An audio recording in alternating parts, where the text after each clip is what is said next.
Hi, I'm Yuri.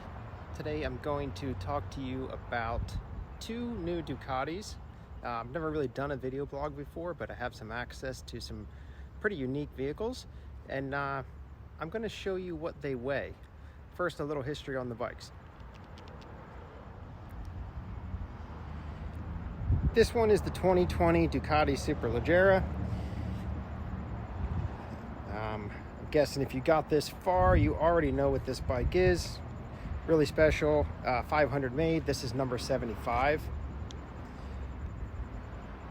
This is a V4R, not numbered, not special, still super light, super high performance bike.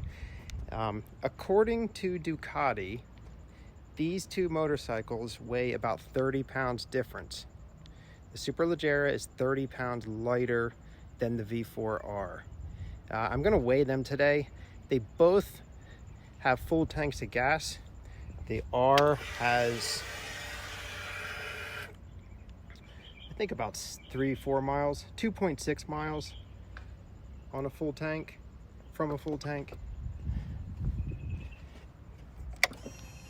The SL has 11.3. So we got a 9-mile difference here between the two.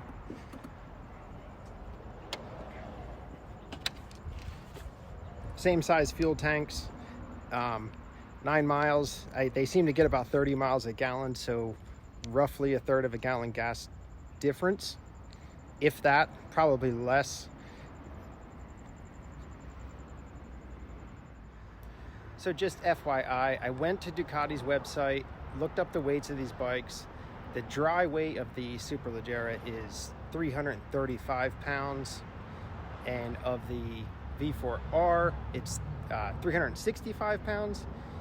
That's dry, I'm sure, without turn signals, without anything. And I give a little preview here. They're nowhere near that light, but I think with nothing on them, that's what they weigh.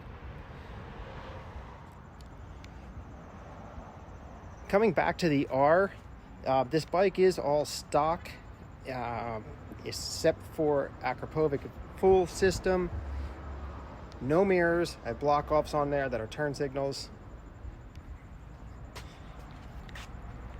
No tail. It's got to weigh something, but not much. But the real kicker here is, that keeps it from being apples to apples, is this is a full carbon tail section. I could tell you that it did cut some weight, I think about 7 pounds off of the stock tail section, but I am not going to put the stock one on for the sake of this video. It's not worth it. But yeah, we're not exactly apples to apples. Back to the SL, it does also have the full Akrapovic system, so in that regard, they're pretty much even.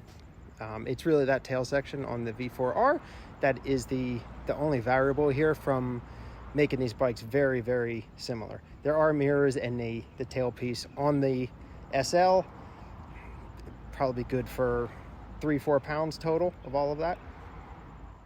So what I'm gonna do is take my Proform digital scale here, and I'm gonna weigh them both. Scale's a little bit like a dyno. You get different numbers and whatnot, but we're going to look for the delta, see what the V4R weighs versus the V4SL, and we'll go from there.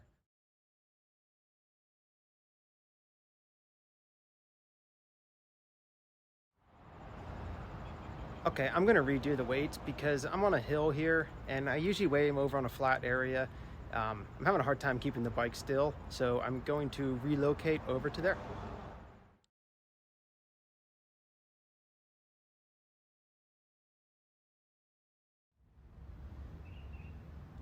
Okay, I've taken the weight off of the third scale because it always doesn't seem to get very accurate readings when I do that. So I'm using 2 scales. The bike is basically at its balance point. I'm not putting any weight on the motorcycle. And if I am, it's negligible.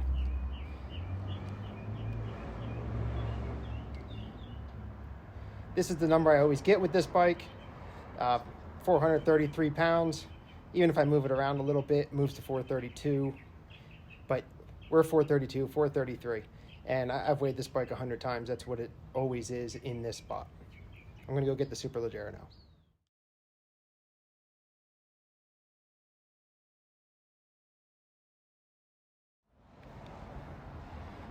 Okay, the SL is staged. It's on the scales. Looks pretty centered. I'm gonna do the same thing. Take it off the third scale. Again, I'm just balancing it, so there's no weight. Zoom in here. This is what I said the other day too when I first picked this bike up. I've had about a week now. It's 400 pounds. Both of them, again, with a full tank of gas. This one with 10 miles on the tank of gas, the other one with 2 miles on the tank of gas. Negligible difference there. So, going back to it, yes, Ducati's Delta on their website seems to be correct. This bike weighs basically 30 pounds less. The next video is, I'm going to try to shoot it later this week. We're going to put both these bikes on the dyno on the same day, back to back. The V4R has about 750 miles. The SL has about 325. So break-in's very similar. I did the break-in on both of them.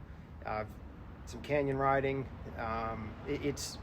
They're pretty much apples to apple. I don't know if there is something in ECU that releases more power as the break-in passes. I did notice on the SL above 8,000 the tach turns orange, I'm guessing during the break-in period. The V4R did not have that. So we're gonna put them both on the dyno. We're gonna see. I don't know if one or the other is gonna perform better. They're both rated at 234 horsepower with the full system on. There's no other ECU changes or anything of that nature. So I'll report back then.